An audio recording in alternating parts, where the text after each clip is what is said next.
जय जिजाऊ, जय शिवराय, जय शंभूराजे. तर मित्रांनो, आजचा ब्लॉग व्हिडिओ शूट करण्यासाठी आपण बासर इथे आलेलो आहोत. तर हे तेलंगणा राज्यामध्ये बासर या ठिकाणी सरस्वती माताचे मंदिर आहे. भारतातील एकमेव सरस्वती माताचे मंदिर हे बासर इथे असल्यामुळे इथे खूप सारी गर्दी होत असते. तर किती सुंदर प्रकारे इथे स्पॉट आहेत फिरण्याकरिता. तर चला तर मग मित्रांनो, आपण आता मंदिराकडे जाऊ. मंदिराकडे जात असताना इथे वही पेन पुस्तक घ्या, कारण की लहान लेकराला अक्षर रेखाटण्यासाठी इथून वही पेन पुस्तक घेऊन जाऊन मंदिरामध्ये अक्षर रेखाटला जाते. आणि हे मंदिर आहे सरस्वती माताचे. किती सुंदर गार्डन देखील आहे या मंदिराच्या आजूबाजू भोवतालीपर्यंत तुम्हाला फिरण्यासाठी. तर सहकुटुंब सहपरिवार या आणि इथे या मंदिरामध्ये दर्शन घ्या. लहान लेकरू तुमच्या इथे असेल तर वही पेन पुस्तक घेऊन त्याच्या हाताने पहिलं अक्षर त्याचे रेखाटा, कारण की ज्ञानाची देवी सरस्वती माता म्हणलेली आहे. त्यासाठी इथे अक्षर रेखाटण्यासाठी खूप सारे लहान लेकरांना घेऊन येतात. इथे पाहू शकता तुम्ही खाली बसून प्रत्येक लेकराच्या हाताने इथे अक्षर रेखाटले जाते. त्याच्या जीवनामध्ये शिक्षणाची चांगली भर पडो यासाठी इथे प्रार्थना केली जाते सरस्वती माताला, कारण की शिक्षणाची देवी सरस्वती माता म्हणून ओळखले जाणारे देवीपाशी साकडं केलं जातं. तर मित्रांनो, मंदिरामध्ये बारी खूप सारी लागलेली आहे. या बारी वाट्यात जाऊन आम्ही दर्शन घेत आहोत. खास करून मी तुमच्यासाठी हा व्हिडिओ शूट केलेला आहे. त्यासाठी सुरूपासून अंतपासून बघा.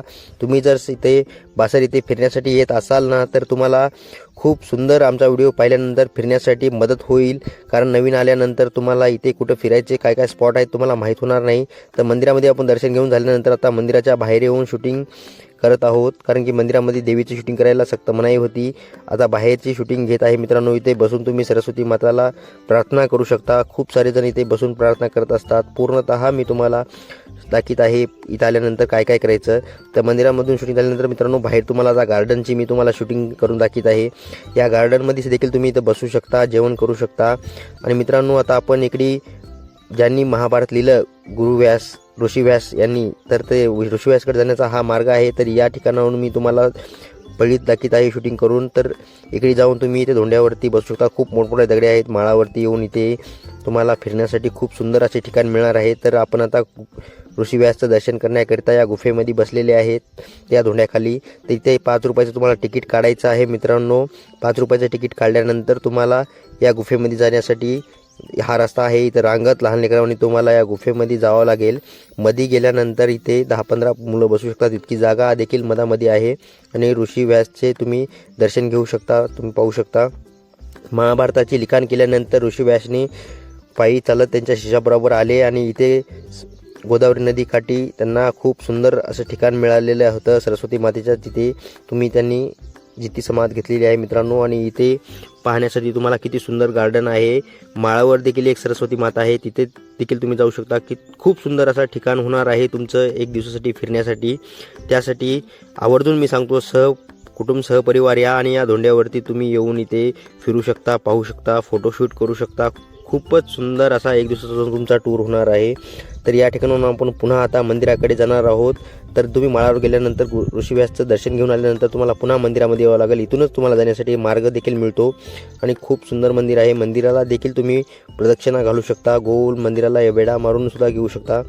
अशा प्रकारे खूप जण जे आहे मंदिराला देखील अशा प्रकारे वेढे मारत असतात. तर मित्रांनो, तुम्ही इथे आल्यानंतर या सर्व गोष्टी पाहून घ्या. खूप इथं आल्यानंतर एक दिवसाचा पूर्ण टाईम काढून या आणि तुम्ही मंदिरात देखील आजूबाजूभोवताली बसू शकता. आणि इथे तुम्ही माताचे साड्या वगैरे घेऊ शकता. जर तुम्हाला आवडत असेल तर कुठेही नऊवार वगैरे साडी घेऊ शकता.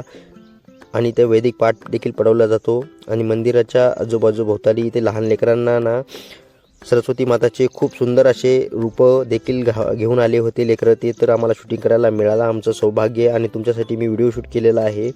तर किती साऱ्या रूपामध्ये लेकरांना सजवलं गेलं आहे. तर इथून आता ते लेकरांना फोटोशूटसाठी नेत आहेत. तर मी तिथं त्यांची परमिशन घेऊन फोटोशूट केलेली आहे या लेकरांची. किती सुंदर असे रूपं या लेकरांनी घेतलेली आहेत मित्रांनो. खूप भारी वाटलं असे रूपं पाहून, कारण की प्रत्येक सणाला सुद्धा असे रूपं पाहायला मिळत आहेत हिंदू धर्मामध्ये. तर या लेकरांनी इथे फोटोशूट देखील सुंदर प्रकारे त्यांचं झालेलं आहे. तर त्यांची मी शूटिंग घेतलेली आहे. पूर्णतः तुम्ही इथे बासरला आलात ना, तुम्हाला खूप सुंदर असं फिरण्यासाठी पाहण्यासाठी मिळणार आहे. त्यासाठी तुम्ही आवर्जून बासर इथे या आणि सहकुटुंब सहपरिवार आल्यानंतर तुम्हाला फिरण्यासाठी खूप सुंदर असं ठिकाण होणार आहे. तर हे लेकरं इथे बसून आहे, त्यांची शूटिंग मी घेतलेली आहे. आता यांचा इथं फोटोशूट होत आहे. फोटोशूट झाल्यानंतर मित्रांनो, आपण आता मंदिराच्या इथून बाहेर पडायचं आहे आणि बाहेर देखील खूप सारं गार्डन आहे मंदिरामध्ये फिरण्यासाठी, खेळण्यासाठी, लहान लेकरांसाठी. तर इथे पुन्हा तुम्ही इथे प्रसाद घेऊ शकता. वह्या, पेन, पुस्तक सर्व काही साहित्य इथं तुम्हाला मिळेल. इथे माकडं देखील खेळत होते, त्यांची देखील मी थोडी शूटिंग घेतलेली आहे. गार्डनमध्ये खेळत होते. तर मंदिराच्या बाहेरून देखील तुम्हाला माळावरली सरस्वती माता दिसते. या सुंदर गार्डनमध्ये बसून तुम्ही फिरू शकता. तर तुमच्या जसं फॅमिलीसोबत जाऊ शकता किंवा तुम्ही नवरा बायको जाऊ शकता, गर्लफ्रेंड बॉयफ्रेंड देखील जाऊ शकता. तर तिथून दर्शन मंदिरामधले झाल्यानंतर आपण आता गोदावरी नदीकाठी सरस्वती माताची मूर्ती आहे इकडे आपण आलेलो आहोत. तर या ठिकाणावर आल्यानंतर मित्रांनो इथं देखील तुम्ही नाश्ता वगैरे सुंदर प्रकारे खायला मिळतं तुम्हाला. इथे देखील तुम्ही काही खरेदी करू शकता आणि नदीकाठच्या गोदावरी नदीकाठच्या सरस्वती माताचे दर्शन घेऊ शकता. खूपच लोक इथे देखील येत असतात, कारण की पहिल्यांदा तुम्ही गोदावरी नदीकाठी या आणि हातपाय धुवा, आंघोळ धुवा आणि मगच सरस्वती माताचं दर्शन करायला जा. आणि माताचं दर्शन झाल्यानंतर तुम्हाला इथे नाश्ता वगैरे करायचा असेल तर खूप उत्तम प्रकारे सोय आहे. इथे इडली डोसा खूपच अप्रतिम अशा प्रकारे खायला मिळतो. तर सर्वतः मी तुम्हाला शूटिंग करून दाखवत आहे. इथं स्पॉट कोणकोणते फिरायचे आहेत. तर तुम्हाला नाश्त्यासाठी सुविधा, खाण्यापिण्यासाठी, राहण्यासाठी सर्व काही इथं सुविधा आहे. बिस्लरी वॉटरचं पाणी देखील तुम्हाला इथे मिळतं देवस्थानतर्फे फ्री बालाजीसारखं.